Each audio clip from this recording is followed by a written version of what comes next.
The little princess learns to do chores. Once upon a time, in a kingdom made of sparkling rivers and pink rose gardens, there lived a little princess named Isabella. She had golden curls like sunshine and a laugh that sounded like wind chimes on a breezy day. Everyone in the castle adored her. Every morning, Isabella would open her eyes to the smell of warm honey bread and sweet strawberry jam. Her nanny would help her dress in a new gown, usually with glittery stars or lace. Her toys would already be lined up in neat rows. Her bed fluffy, as clouds would be smoothed and fluffed. She never had to lift a finger, Isabella often said, stretching like a kitten. Why should I? Princesses don't do chores. The maids would giggle politely. Of course not, Your Highness. But deep down, Isabella was curious. Where did the toast come from?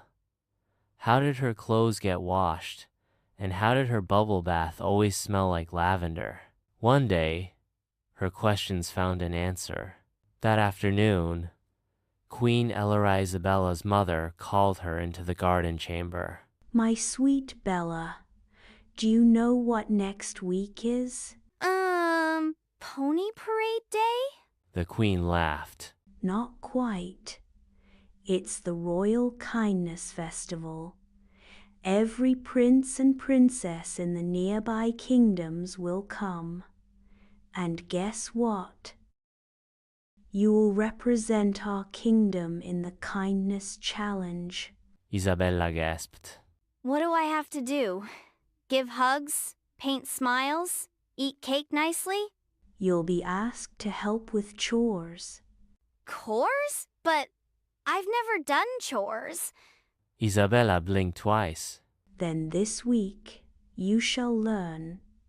Kindness is not just in words, it is in action, even royal ones. Isabella felt a flutter in her stomach. She wanted to make her kingdom proud. She wanted to win the kindness challenge. But chores? That sounded hard. Still, she nodded. Okay, Mama. I'll try. The next morning, Isabella met with Mr. Tidy, the royal butler. He announced, Lesson 1. Making your bed. Isabella climbed up, stared at the crumpled sheets, and said, They look like sleepy clouds. Why fix them? Because even clouds like to be fluffed properly, said Mr. Tidy with a wink. So she folded, pulled, and patted. The pillows puffed like marshmallows. The blanket sat neatly like a cape. It wasn't perfect, but it was hers. Next came dressing herself. Her lady-in-waiting, Miss Petal, handed her a dress with sparkles. But the buttons? Try, little one, Miss Petal encouraged. It took her 3 tries to get the buttons right. Her fingers fumbled, and once the dress was inside out. But when she finally finished, she beamed. I did it! That afternoon, she learned how to set the table for tea. Forks on the left, spoons on the right, napkins folded like roses.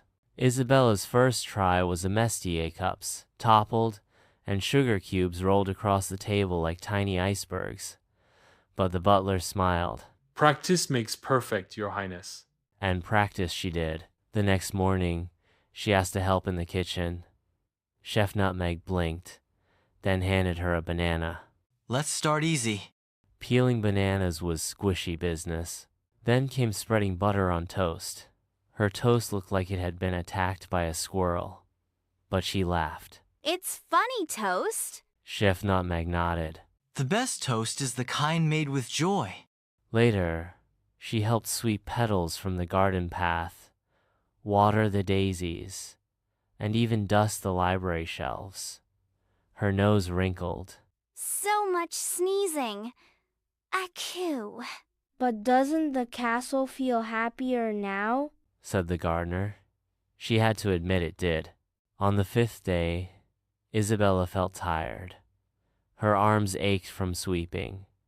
Her dress was stained with jam, and the broom kept falling over. I don't want to do chores anymore. I want to go back to being a regular princess. She shouted. Being a regular princess is lovely, but being a kind princess is magical. I'm tired. The queen hugged her. Sometimes kindness is tiring, but that's what makes it powerful. You're not just helping others, you're growing inside. Isabella thought about the toast she made, the daisies she watered, and the bed she fluffed. All those things helped someone. She looked down at her jam-stained dress. I guess I'm a bit magical now. You've always been. Finally, the big day came. Castles sent their princes and princesses, all wearing sashes and shiny shoes. There were games, music, and lots of cake. But the most exciting event was the kindness challenge. Each royal child was given tasks. Some groaned, some gave up. But Princess Isabella? She rolled up her sleeves and grinned. She made her own bed this time with heart-shaped pillows. She peeled apples for pie. She even helped a younger prince tie his shoe. At the end of the day, the judges whispered among themselves. Then, the Queen of the Western Hills stood up. This year's kindness crown goes to Princess Isabella of the Rose Garden Realm. Everyone clapped. Isabella's heart fluttered. She stepped onto the stage, cheeks pink, hands sticky from helping with lemonade. I used to think chores were boring, She said to the crowd. but now I know there are little ways to show love. Back at the castle, Isabella kept doing chores. Not all the time, but when she could, she made her bed every morning. Sometimes crookedly, but still, she helped feed the cat. She even baked cookies with Chef Nutmeg burnt on the bottom but sweet on top. When the maids passed her, they smiled and curtsied not just because she was royalty, but because she was kind. And each night, before bed, she'd whisper to her teddy bear, I am Princess Isabella. I wear a crown of kindness, and I am growing every day. and the stars above the castle twinkled in agreement.